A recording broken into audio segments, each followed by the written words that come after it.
Aujourd'hui, sur notre chaîne Happy Prof, l'émission du professeur principal. Bonjour à tous, bonjour à toutes. Donc, comme indiqué, aujourd'hui, nous allons traiter des missions du professeur principal qui relèvent de deux ordres. La coordination, qui fera l'objet de cette vidéo, et l'orientation, qui fera l'objet de la seconde vidéo, donc l'épisode 2, de cette série sur les missions du professeur principal. Donc focalisons-nous maintenant sur la coordination. Le prof principal a à sa charge le suivi scolaire des élèves, l'évaluation et l'accompagnement des élèves dans leur apprentissage ainsi que la communication avec les familles.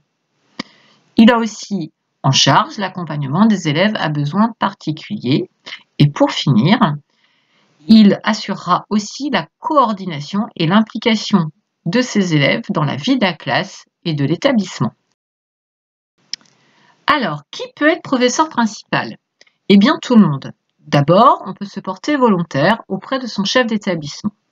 De toute façon, le professeur principal sera désigné par le chef d'établissement avec l'accord des intéressés. Alors, c'est quoi? Eh bien, être professeur principal, c'est suivre une classe sur l'année scolaire et animer des heures de vie de classe. Pourquoi? Eh bien, pour favoriser les liens entre les élèves, les représentants légaux, les professeurs, les conseillers principaux, les personnels sociaux et de santé, le psychologue de l'éducation nationale, l'équipe de direction, bref, il est l'interlocuteur privilégié aussi de la famille. Au collège, le suivi scolaire des élèves se fait par l'intermédiaire du livret de scolarité unique, qu'on appelle aussi le LSU. Le LSU suit l'évolution des acquis scolaires de l'élève de la maternelle jusqu'à la fin de sa scolarité. Une fois les différents bilans renseignés dans le livret scolaire, le professeur principal veille à la bonne appropriation de ces bilans par ses élèves et évidemment par leurs représentants légaux. Cependant, il faut noter que le professeur principal a rarement accès au LSU. Lui, il accède aux résultats de l'élève par Pronote, par exemple, ou encore par l'environnement numérique de travail. Il accède donc aux résultats, aux bulletins, au bilan de fin de cycle et il veille à ce que ces documents soient bien compris par les élèves et par leur famille. Par exemple, en vie de classe, le professeur principal peut mener une analyse des bulletins avec ses élèves, mais aussi lors des réunions de professeurs-parents, ou encore des entretiens particuliers avec les familles ou leurs représentants légaux.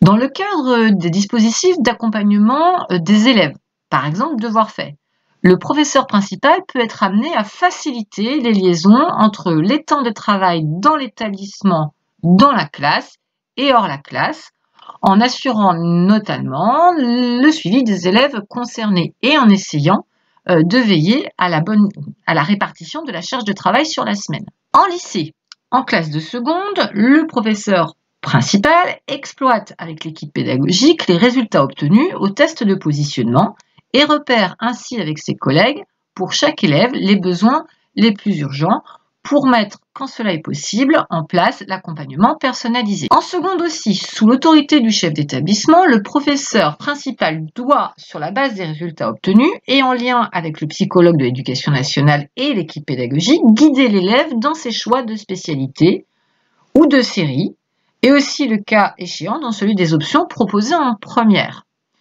Évidemment, le professeur principal en fera de même en fin de première pour le choix des enseignements de spécialité en fonction des résultats de l'élève et de son parcours à venir en fin de terminale. On rappelle, 3 enseignements de spécialité à choisir pour la première, plus que 2 en terminale. En lycée professionnel, le professeur principal, en liaison avec le directeur délégué aux formations professionnelles et technologiques, qu'on appelle aussi le DDFP,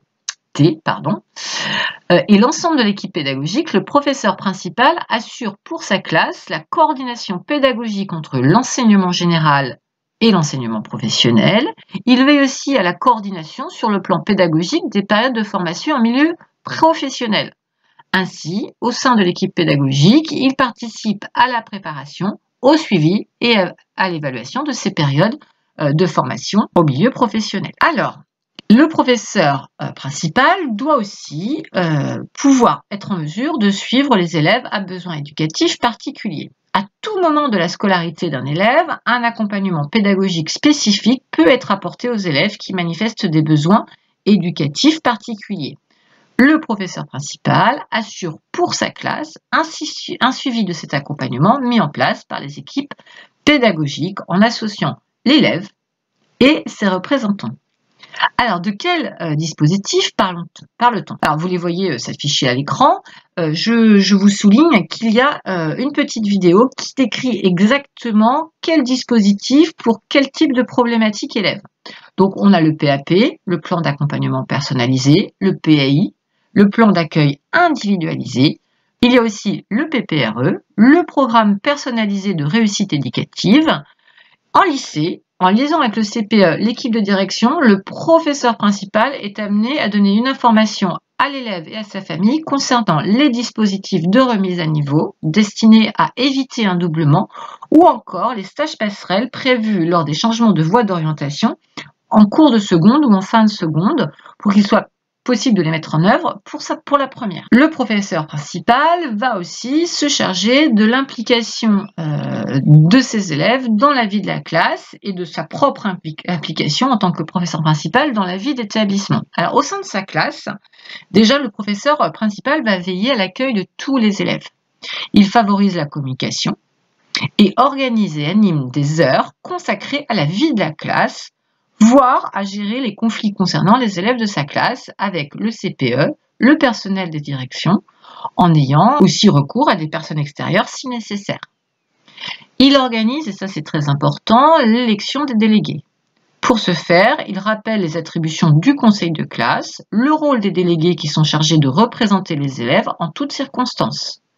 Les élèves délégués, on le rappelle, sont les porte-parole auprès des professeurs et des personnels d'éducation, notamment au moment du conseil de classe où ils siègent et en lien privilégié entre l'établissement et les représentants légaux de l'élève. Au sein de l'établissement, le professeur principal va participer au conseil pédagogique qui est présidé par le chef d'établissement. Donc les professeurs principaux concourent à la préparation de ces réunions, de cette instance, qui est donc le conseil pédagogique.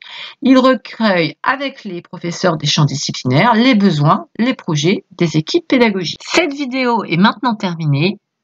Merci et à bientôt sur RapidProf.